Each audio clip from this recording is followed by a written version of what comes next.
Hello friends, hope सब बढ़िया होंगे। तो आज हम पढ़ेंगे एसिड बेस एंड सॉल्ट का पार्ट 2। हम पार्ट 1 में एसिड्स के बारे में पढ़ रहे थे, आज हम उसी को कंटिन्यू करेंगे। तो हम सबसे पहले पढ़ेंगे what is concentration of N acid. Concentration of N acid यानी कि देखो कोई सोल्यूशन है, हम देखेंगे कि उस सोल्यूशन में कितना हमारा एसिड प्रेजेंट है, किसी सोल्यूशन में, उसे हम क्या बोलेंगे, कंसंट्रेशन ऑफ एन एसिड। इसके बेसिस पे ना जो हमारे एसिड्स हैं वो दो तरह के होते हैं। One is concentrated acid and another one is dilute acid. देखो कंसंट्रेटेड में जो अमाउंट ऑफ वाटर है, पानी की अमाउंट क्या होगी, कम होगी। और डाइल्यूट में पानी की अमाउंट क्या होगी, ज़्यादा। अब देखो अगर पानी की अमाउंट कम है तो एसिड की अमाउंट क्या होगी, ज़्यादा। और इसमें पानी ज़्यादा है तो एसिड क्या होगा, कम होगा। ठीक है, होप यहाँ तक समझ आ गया। अब आगे है कि अब देखो पानी अगर पानी कम है तो H पॉजिटिव आयंस कम होंगे। तो जो हाइड्रोनियम आयंस ये प्रोड्यूस करेगा वो भी क्या होंगे, कम होंगे।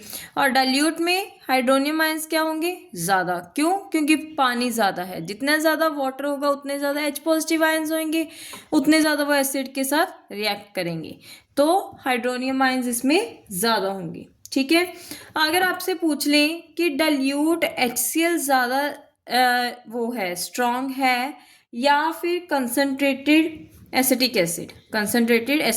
एसिड, तो जो डाइल्यूट HCl है वो क्या होगा, स्ट्रॉन्ग होगा। क्यों स्ट्रॉन्ग होगा? क्योंकि ये डाइल्यूट है और इसमें क्या है, हाइड्रोनियम आयंस ज़्यादा है। ठीक है, ये काफ़ी बार क्वेश्चन पूछ लेते हैं कि दोनों में से कौन सा स्ट्रॉन्ग एसिड है और क्यों है। ठीक है, अब हम नेक्स्ट टर्म करेंगे डिग्री ऑफ आयोनाइजेशन।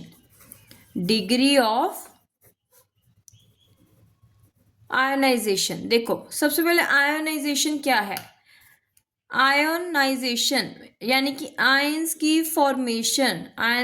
फॉर्मेशन कि अगर हम किसी भी एसिड को अगर तोड़ रहे हैं तो उस एसिड में से कितने क्या बन रहे हैं, हमारे आयंस बन रहे हैं, that is degree of ionization. इसको हम किससे रिप्रेजेंट करते हैं, अल्फा से। किससे करते हैं, अल्फा से। इसका फॉर्मूला जरूर याद करना है, alpha is equal to number of acid molecules ionized, कि कितने मॉलिक्यूल्स क्या हुए हैं, आयंस बन चुके हैं, कितने मॉलिक्यूल्स के और कितने उसमें प्रेजेंट थे, total number of acids molecules present.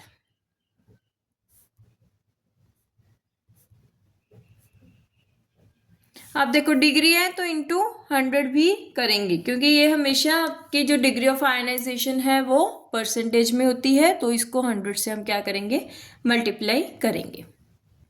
अब हम करेंगे कि जो एसिड्स हैं उनकी प्रिपरेशन के बारे में, कि उनकी प्रिपरेशन होती कैसे है।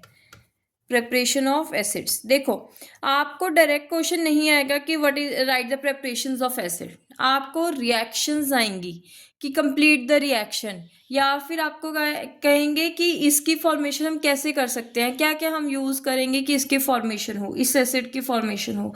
तो आपने इस चैप्टर की कोई भी रिएक्शन को इग्नोर नहीं करना। ठीक है, अब देखो एसिड्स को बनाने का सबसे पहले क्या तरीका है, हाइड्रोजन को सिंपल नॉन मेटल के साथ रिएक्ट करो तो हमारा क्या बन जाएगा, हमारा एसिड बन जाएगा। क्या बन जाएगा, एसिड। ठीक है, हमने पढ़ा था कि एसिड में नॉन मेटेलिक एलिमेंट्स भी होते हैं। ठीक है, अच्छा एक और मेथड है कि अगर हम एसिडिक ऑक्साइड, जैसे ये एसिडिक ऑक्साइड है, ठीक है, इसको अगर हम वाटर के साथ रिएक्ट करें तो भी हमारा क्या बन जाएगा, एसिड बन जाएगा। मतलब एसिडिक ऑक्साइड्स को जब हम वाटर के साथ रिएक्ट करा रहे हैं तो हमारा क्या बन रहा है, एसिड बन रहा है। और ये कौन सा, हमेशा इसमें से हमेशा ऑक्सी एसिड्स ही बनेंगे, बनेंगे। ये ज़रूर याद रखना, बहुत ज़्यादा आपके काम आएगा कि ऑक्सी एसिड्स को डायरेक्ट कैसे बन जाएंगे। ठीक है। अच्छा, अगर हम ऑक्सीडेशन कर दें नॉन मेटल्स की, जैसे ये नॉन मेटल है, इसकी हमने एसिड की प्रेजेंस में क्या कर दी, ऑक्सीडेशन, तो भी हमारा एसिड बन जाएगा और वाटर बनेगा, और वाटर बनेगा। ठीक है। इस चैप्टर में रिएक्शंस मोस्ट इम्पॉर्टेंट है, कोई भी रिएक्शन स्किप ना करें प्लीज़।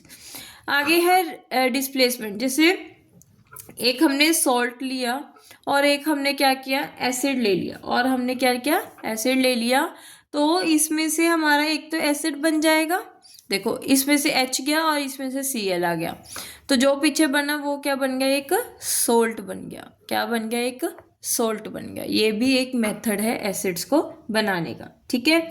अच्छा, एक बहुत इंपॉर्टेंट क्वेश्चन है, वो क्या है कि जो NO2 है, जो क्या है, NO2 है, ये मिक्स्ड एनहाइड्राइड भी इसे बोलते हैं, मिक्स्ड एनहाइड्राइड, या फिर इसे और क्या बोलते हैं, डबल एनहाइड्राइड। डबल एनहाइड्राइड क्यों बोलते हैं, क्योंकि जब भी हम इसकी रिएक्शन करेंगे तो हमेशा अपने पास दो एसिड्स आएंगे। क्या आएंगे, दो एसिड्स आएंगे। देखो NO2 की हमने रिएक्शन करी वाटर के साथ, तो हमारे दो एसिड्स बनेंगे, one is nitrous acid and another one is nitric acid. ये मोस्ट इम्पॉर्टेंट है, इस रिएक्शन को स्किप ना करें, ना करें, ना करें, मोस्ट इम्पॉर्टेंट है, मोस्ट इम्पॉर्टेंट है। ठीक है। नेक्स्ट है प्रॉपर्टीज ऑफ एसिड। सबसे पहले हम करेंगे फिजिकल प्रॉपर्टीज। कौन सी प्रॉपर्टीज करेंगे, फिजिकल। ठीक है, फिजिकल प्रॉपर्टीज। हाँ जी, फिजिकल प्रॉपर्टीज में सबसे पहले इसका जो टेस्ट होता है वो क्या होता है, सो टेस्ट होता है, कल भी हमने पढ़ा था। ठीक है, ये सॉलिड्स भी होती हैं, ये लिक्विड भी होती हैं। ठीक है, अगर ये स्किन पे गिर जाएं तो पेनफुल बर्न्स होते हैं, ब्लिस्टर्स बन जाते हैं। ठीक है, एक आपने इसमें से ये जरूर याद करना है, कौन से एसिड अगर गिरता है तो कौन से कलर का जो बर्न है वो कौन सा कलर का बन जाएगा, तो ये जरूर आपने याद करना है, ये आप स्किप नहीं कर सकते, बहुत ज़्यादा इम्पॉर्टेंट है, बहुत ज़्यादा क्या है, इम्पॉर्टेंट है। ठीक है। नेक्स्ट, अगर इसको आप एसिड्स को इंडिकेटर में डालते हैं तो ये डिफरेंट कलर देंगे, तो यह क्या करेंगे, डिफरेंट कलर देंगे।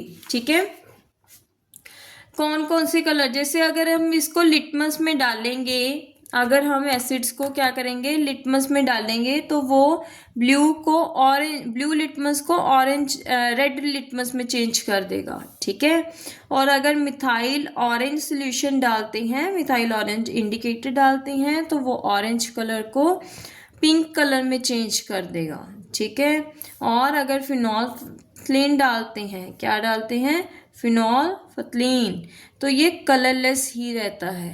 क्या रहता है, कलरलेस। ठीक है, होप आपको यहाँ तक सबको समझ आ गया। अगर किसी को कोई भी डाउट है तो वो पूछ सकता है। और अगर हम रेड कैबेज एक्सट्रैक्ट यूज करेंगे एज एन इंडिकेटर, तो वो रेड कलर देगा, तो वो रेड कलर देगा हमारे एसिड्स में। ठीक है। अच्छा, एक टर्म है ऑल्फैक्टरी इंडिकेटर्स।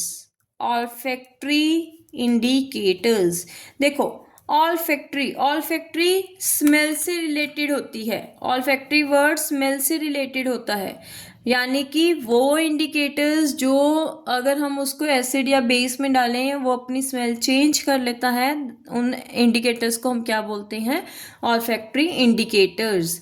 इसकी एग्जांपल्स कौन कौन सी हैं, अनियन है, वनीला है, और क्लव ऑयल है, और क्या है, क्लव ऑयल है। ठीक है, और अगर हम एसिड्स को किसी भी एक्वस स्टेट में लेके आएंगे तो ये इलेक्ट्रिसिटी कंडक्ट करेगा, क्योंकि ये क्या बन जाएंगे, इसके आयंस बन जाते हैं, जो आयंस हैं वो इलेक्ट्रिसिटी कंडक्ट करते हैं। ठीक है, अब हम पढ़ेंगे केमिकल प्रॉपर्टीज। अब तक तो हमने पढ़ी फिजिकल प्रॉपर्टीज, अब हम केमिकल प्रॉपर्टीज यानी कि हमारी रिएक्शंस जिसे हम इग्नोर नहीं कर सकते। ठीक है, मेनली इस चैप्टर में से ना रिएक्शंस, कंप्लीट द रिएक्शंस आ जाती हैं, मेनली कंप्लीट द रिएक्शंस आएंगी। ठीक है, अब देखो, अगर हम एसिड्स को किसी भी मेटल के साथ, एक्टिव मेटल के साथ रिएक्ट करेंगे तो वो सॉल्ट और हाइड्रोजन गैस बना के निकल जाएगी। ठीक है, अच्छा, एक जो नाइट्रिक एसिड है ना वो इतना ज़्यादा स्ट्रांग है, वो इतना ज़्यादा स्ट्रांग है, उसको अपन हाइड्रोजन की अगर फॉर्मेशन करनी है तो उसमें यूज़ नहीं करते।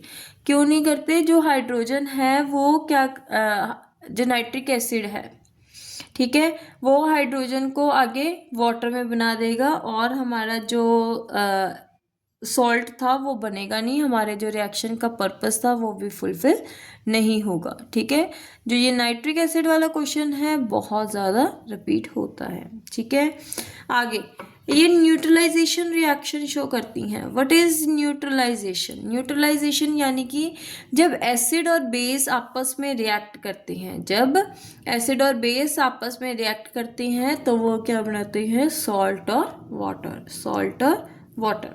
ठीक है, अच्छा, अगर हम बाइकार्बोनेट्स या कार्बोनेट्स के साथ एसिड्स के रिएक्शन करवाते हैं, अगर हम कार्बोनेट्स या फिर बाइकार्बोनेट्स के साथ एसिड्स के रिएक्शन कराते हैं, वही बनेगा सॉल्ट, वाटर और CO2। ठीक है, देखो जहाँ भी वर्ड कार्बन आ जाए तो कार्बन डाइऑक्साइड निकलेगी, मतलब जैसे कहीं भी आपको CaCO3 दिख जाए या CaHCO3 मिल जाए, ठीक है, तो इसमें कार्बन है यानी कि CO2 गैस हमारी इवॉल्व होगी ही होगी।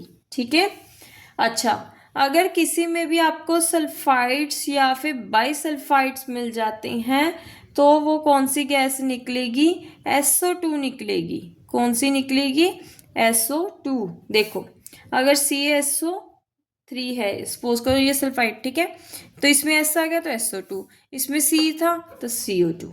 ठीक है, अच्छा, अगर हम सल्फाइड्स के साथ का रिएक्शन कराएं, अगर हम सल्फाइड के साथ रिएक्शन कराएं एसिड की, तो हमारा सिंपल क्या बनेगा? सॉल्ट बन जाएगा और हाइड्रोजन सल्फाइड गैस बन जाएगी। ठीक है, देखो जैसे ZnS है, ठीक है,